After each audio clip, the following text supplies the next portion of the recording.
You're standing safe behind 10-foot stone walls while your enemy starves in a tent outside, and yet you're the one who's going to die first. That's not a twist ending. That's just how sieges worked. You've got the height, you've got the shelter, you've got a roof over your head, while the men outside sleep in mud and rain, cooking over open fires that gutter in the wind, mending boots that are already falling apart. And somehow in a few weeks, you'll be dead before half of them are. By the end of this video, you'll understand why holding a castle under siege was less like a fortress fantasy and more like a slow-motion disaster you couldn't escape, and why the walls that were supposed to save you might have been the trap that killed you. Here's the assumption you're probably carrying right now. If I were defending a castle, I'd basically be safe. I've got walls, I've got height, I've got shelter, so the guys outside have it way worse than me. That feels obvious. It is also almost completely backwards. Popular imagination treats a siege like a fair fight. Archers on the walls, soldiers at the base, arrows flying, a clean, visible battle with a clear winner, decided in an afternoon. That's the movie version. The real version looked nothing like that. Contemporaries who lived through sieges, and the historians who've studied the sparse but brutal records left behind, describe something closer to a drawn-out chess match than a battle. One historian's phrase for it is chess with dysentery. Not swords, not glory, a slow, grinding standoff measured in weeks and months, where the real war wasn't fought with steel at all. It was fought with time, with food, and with filth. And whoever ran out of those first, lost, win or lose the actual fighting. So if the fighting wasn't the main danger, what was actually going to kill you first? Once a siege closed in around your castle, you weren't just defended, you were sealed. Soldiers, servants, cooks, priests, families who'd fled in from the surrounding villages with whatever they could carry, and the animals brought in for food and milk. Cattle, goats, chickens crammed into a bailey never meant to hold a farmyard. All of it locked inside the same stone perimeter with no way out, and critically, no way to resupply. Every single one of those bodies was a mouth, and every mouth was now your problem, for an unknown number of weeks, possibly months, with no way of knowing which. You couldn't ration for a timeline you didn't have. Grain that should have lasted the winter now had to stretch across strangers, and the man in charge of the stores had to guess over and over how much hunger the garrison could take before it broke. The attackers outside knew that better than you did. Time itself became a weapon in their hands, and it was aimed inward at the people trapped behind the walls. A besieging army could simply wait. Waiting cost them supply problems of their own, but it cost you something worse, a shrinking window before your stores hit zero. But surely a castle was stocked for exactly this scenario. That was the whole point of a castle, wasn't it? Built to withstand a siege? In theory, yes. In practice, sanitation was where the plan quietly fell apart. A castle's water systems, latrines, and waste disposal were built for a peacetime household, a few dozen people going about a normal routine, waste trickling away through channels designed for a fraction of the crowd, now packed inside. A siege didn't just add soldiers, it added refugees, livestock, wounded men, and panic, all crammed into confined stone spaces never designed to hold that many bodies for that long. Waste piled up in corners and courtyards. Water sources got fouled by runoff with nowhere else to go. And in that kind of density, disease didn't need much of a foothold to spread. It moved room to room the way rumor does, faster than anyone could contain it. Historians studying siege warfare across medieval Europe point again and again to the same uncomfortable conclusion. Poor logistics and sanitation, not battle wounds, were the leading cause of death in siege warfare, for the men trying to break in and for the people trying to hold out equally. Disease didn't check your rank. It didn't care if you were a knight or a kitchen servant. It moved through cramped, filthy quarters faster than any army could march, and it usually got there first. And it wasn't just the filth working against you. The sky itself was about to become a weapon too.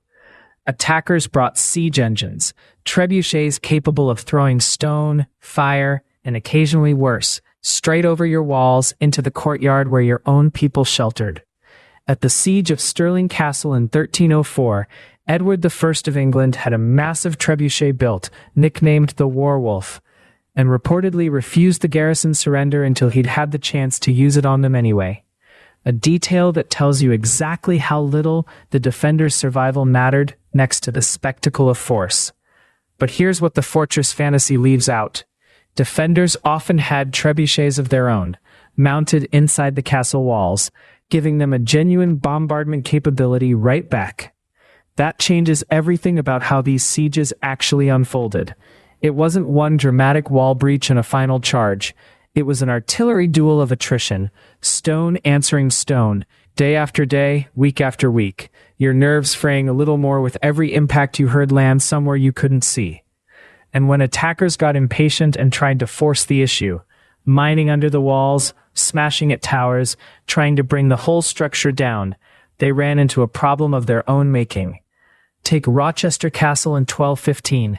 King John's engineers tunneled beneath the great tower, packed the shaft with timber, and set it alight using the fat of 40 pigs to feed the flames hot enough to collapse the stone above it. The corner of the keep came down, and even then, the garrison kept fighting from behind the rubble of their own broken wall until hunger finally forced them out, because collapsing stone still wasn't the same as collapsing resistance. Because here's the twist nobody tells you. The attacker didn't actually want to destroy your home. So what did that mean for you? Historians point to this as the central irony sitting underneath the entire logic of siege warfare. An attacking army wanted the castle intact. They wanted to garrison it themselves once it fell, use its walls, its stores, its position. A pile of rubble was worth nothing to them.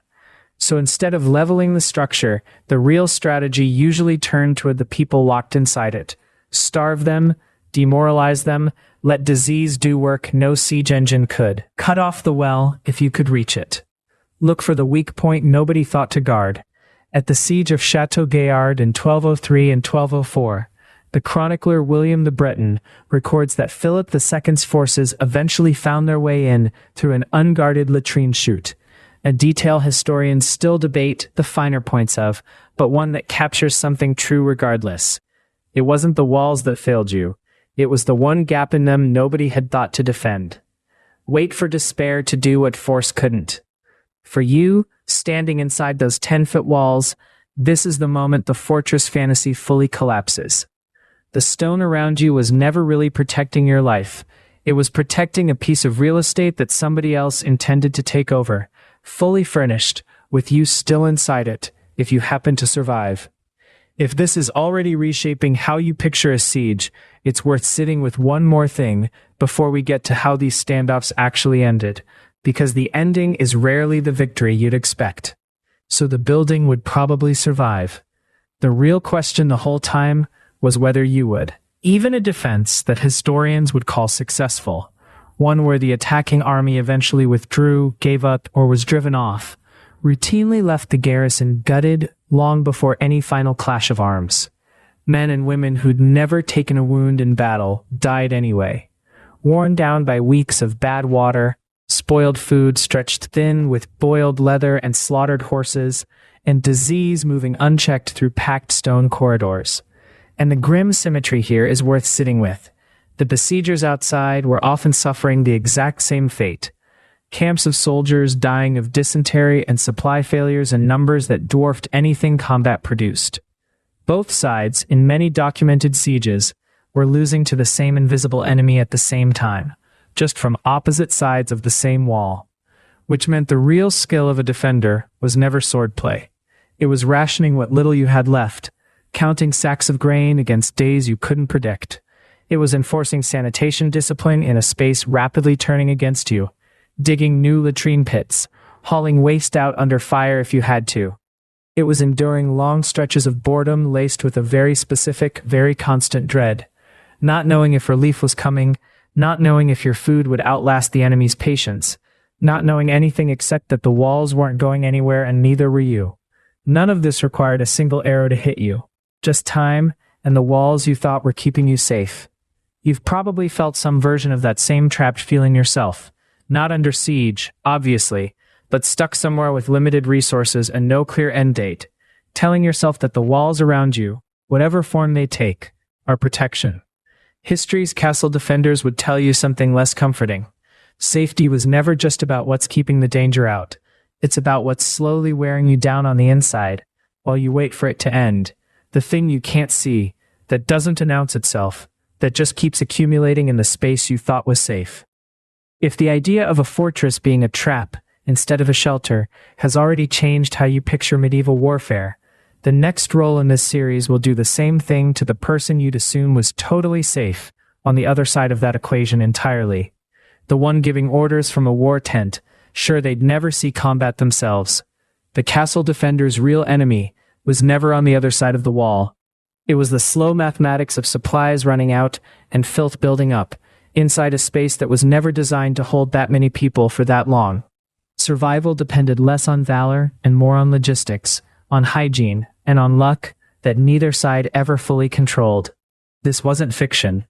This was somebody's whole life.